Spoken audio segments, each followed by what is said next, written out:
Welcome. In this lesson, we will learn about loops in Python. Loops allow us to repeat a set of instructions efficiently without writing the same code multiple times.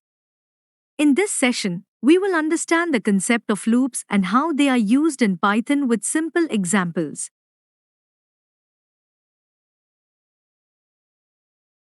In this lesson on loops in Python, we will cover the basic definition of loops, understand different sequence types, and learn how the range function works.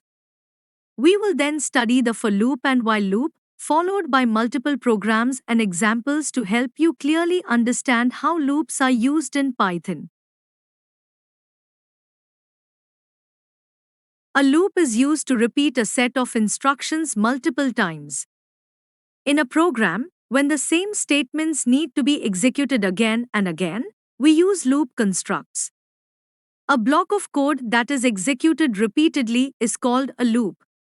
In Python, there are two main loop statements used for repetition, the for loop and the while loop. Python loops commonly work with sequence types. Sequence types are collections of data that can be accessed one by one using loops. The main sequence types used in Python are string, list, and tuple. In the next slides, we will understand each of these sequence types with examples. A string in Python is a sequence of characters. Strings can be created using single quotes, double quotes, or triple quotes. Triple quotes are mainly used when we want to write a string in multiple lines. Let us understand the examples shown here. In the first example, string 1 is equal to hello, world. The string is created using single quotes. In the second example, string 2 is equal to Python is fun. The string is created using double quotes. Both single and double quotes work the same way in Python. In the third example, string 3 is created using triple quotes. This allows the text to be written across multiple lines, which is useful for long messages or paragraphs. In the last example, string 4 is equal to, this represents an empty string, which means the string does not contain any characters. Strings are sequence types, so when we use loops, Python can access each character of the string one by one. A list in Python is a sequence of values. The values stored in a list can be of mixed data types, such as numbers and text. All list values are enclosed within square brackets, and the elements are separated using commas. Let us understand the examples shown. In the first example, marks is equal to 78, 88, 98, 35, 15. The list stores multiple integer values, such as marks obtained by a student. In the second example, fruits is equal to orange, banana, apple, mango. The list stores string values, which are names of fruits. In the third example, score is equal to group A, 30, group B, 45. The list contains mixed data types, where both strings and integers are stored together in a single list. Lists are very commonly used with loops to access each element one by one. A tuple in Python is a sequence of values, similar to a list. The values stored in a tuple can also be of mixed data types, but they are enclosed within round brackets. Let us understand the examples shown. In the first example, marks is equal to 78, 88, 98, 35, 15. The tuple stores multiple integer values, such as marks. In the second example, fruits is equal to orange, banana, apple, mango. The tuple stores string values, which are names of fruits. In the third example, mixed is equal to 1, hello, 3.14, true. The tuple contains mixed data types, including an integer, a string, a floating point number, and a Boolean value. Like lists, Tuples can also be used with loops to access each element one by one.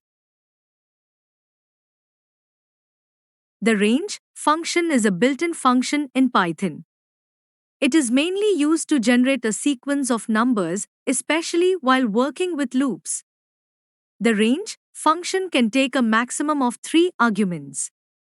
The general syntax is range, start, stop, step, where the start and step values are optional, but the stop value is compulsory. We will understand each of these arguments clearly with examples in the next slides.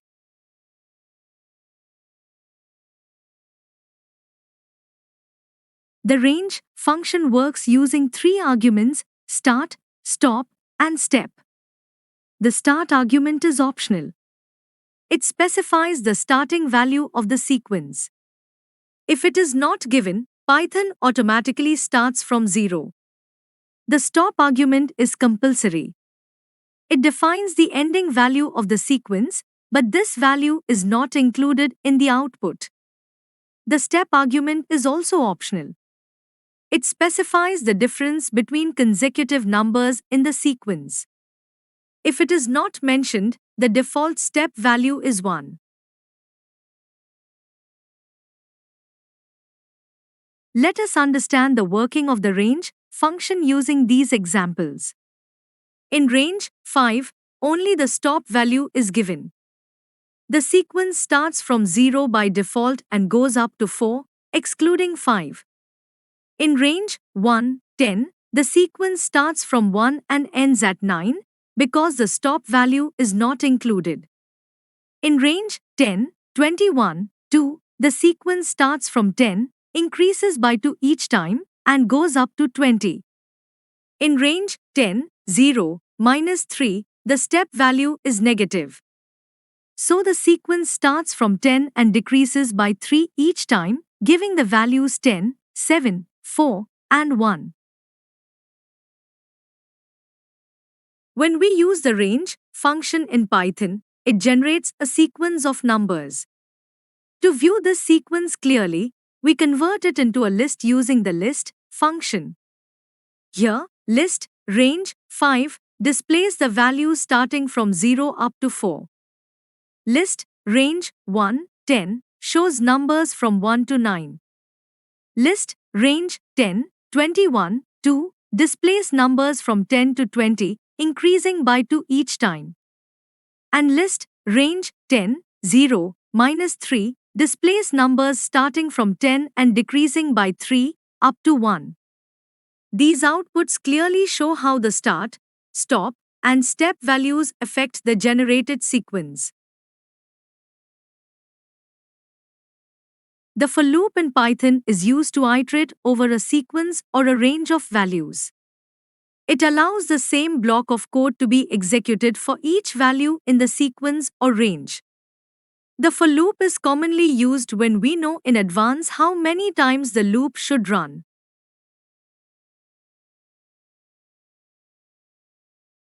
The syntax of the for loop begins with the keyword for, followed by a control variable, and then the keyword in, along with a sequence or range. The control variable takes values one by one from the given sequence or range. The statements inside the loop form the body of the loop, and they must be properly indented. The loop continues to run until all the values in the sequence or range are exhausted.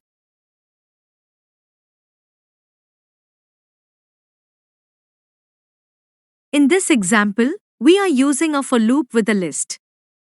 The list named number contains 5 values: 45, 50, 34, 56, and 99. The for loop runs 5 times, once for each element in the list. The control variable I takes each value from the list one by one. During every iteration, the statement print I displays the current value. As a result, all the elements of the list are printed sequentially, exactly as shown in the output. In this example, we are using a for loop with the range function. The statement range 1, 6 generates the values 1, 2, 3, 4, and 5. The loop control variable takes one value at a time from this range. For each value, the statement inside the loop is executed. Since there are 5 values in the range, the loop runs 5 times. As a result, the word welcome is printed 5 times, exactly as shown in the output. This program uses a for loop to display numbers from 1 to 5. The range 1, 6 function generates the values 1, 2, 3, 4, and 5. The control variable I takes each value one by one from the range. During each iteration, the print I statement displays the current number. As a result, the numbers 1 to 5 are printed in sequence, as shown in the output. This program uses a for loop to display numbers from 5 to 1. The range 5, 0, -1 function generates the values 5, 4, 3, 2, and 1. Here, the step value is 1, which means the numbers decrease by 1 in each iteration. The control variable I takes one value at a time from the range, and the print I statement displays it. As a result, the numbers are printed in reverse order, from 5 down to 1.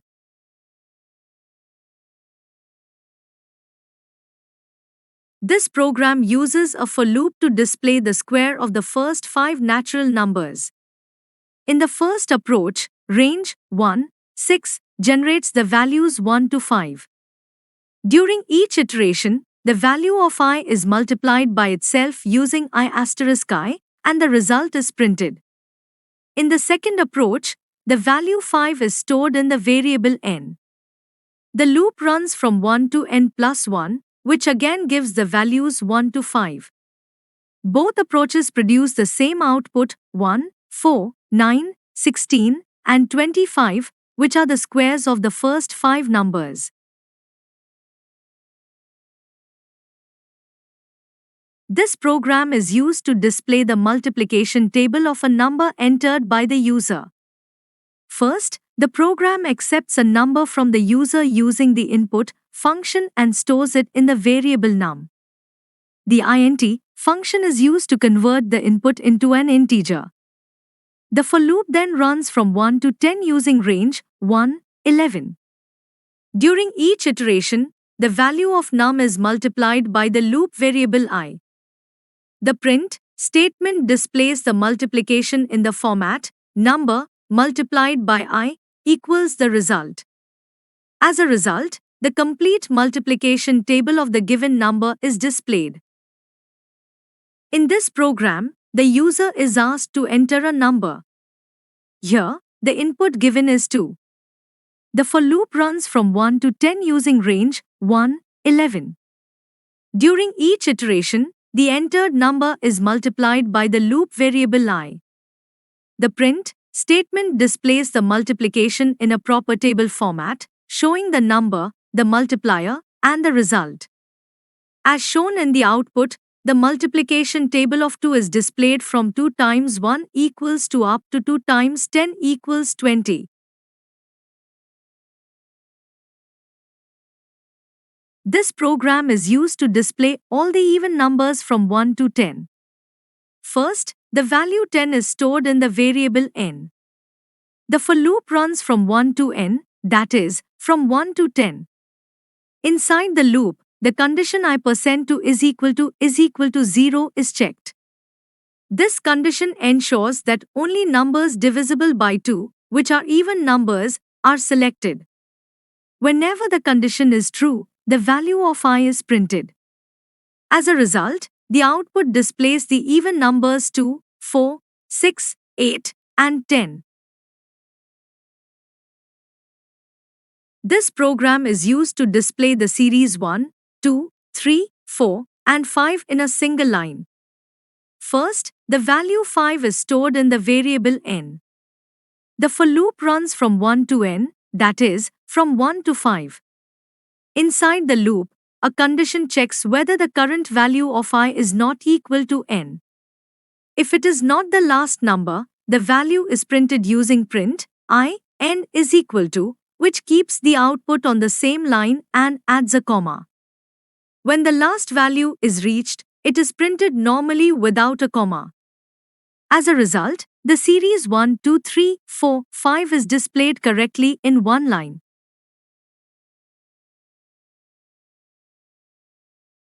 The while loop in Python executes a block of code as long as a given condition is true. The moment the condition becomes false, the loop stops executing. Before the loop starts, the loop variable is initialized. Then the condition is checked. If it is true, the body of the loop is executed. After each iteration, the loop variable is incremented or decremented so that the condition eventually becomes false. This helps in controlling the number of times the loop runs. In a while loop, initialization is used to set the starting value of the loop variable.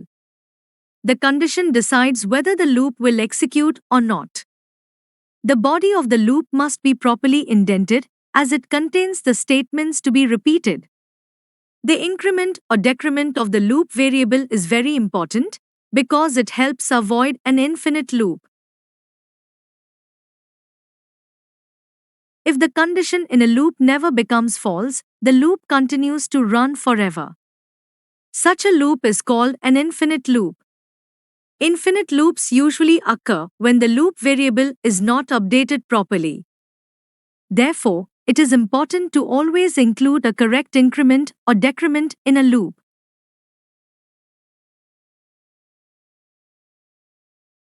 In this example, we are using a while loop to display numbers from 1 to 5. First, the variable a is initialized with the value 1. The condition a less than or equal to 5 is then checked.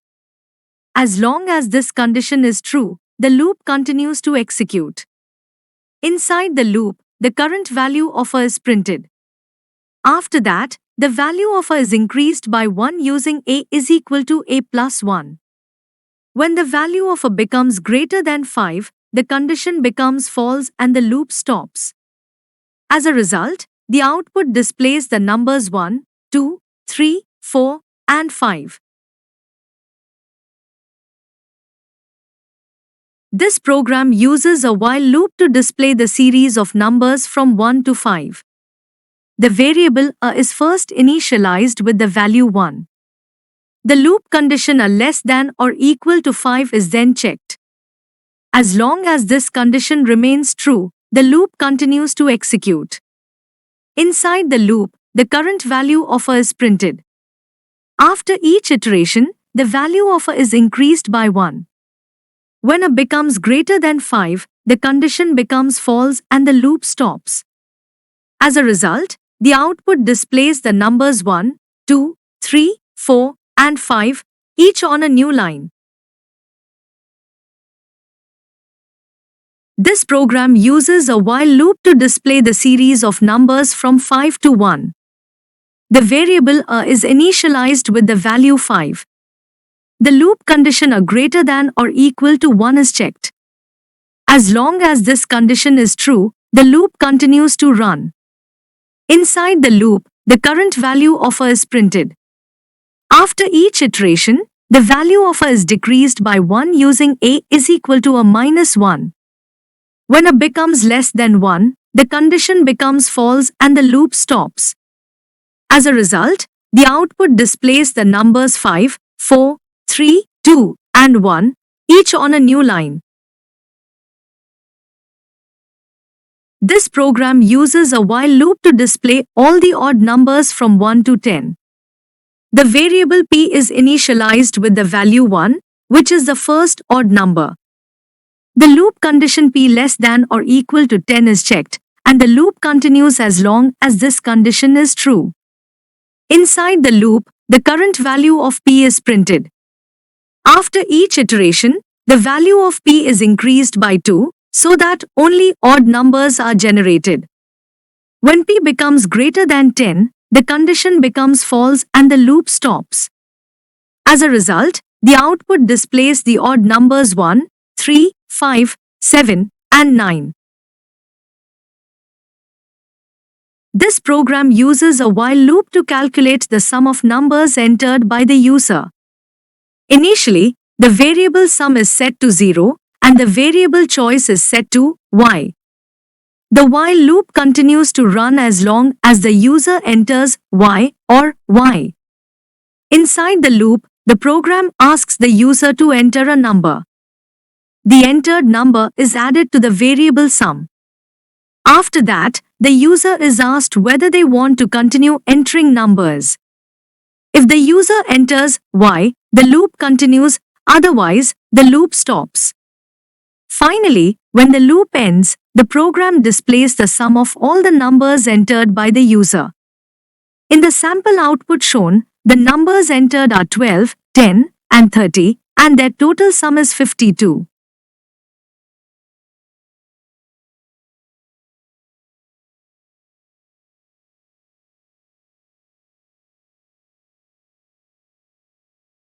Thank you for watching.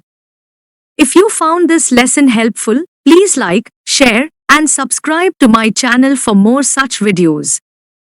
The PDF version of this content is available in the description box. Keep learning and see you in the next video.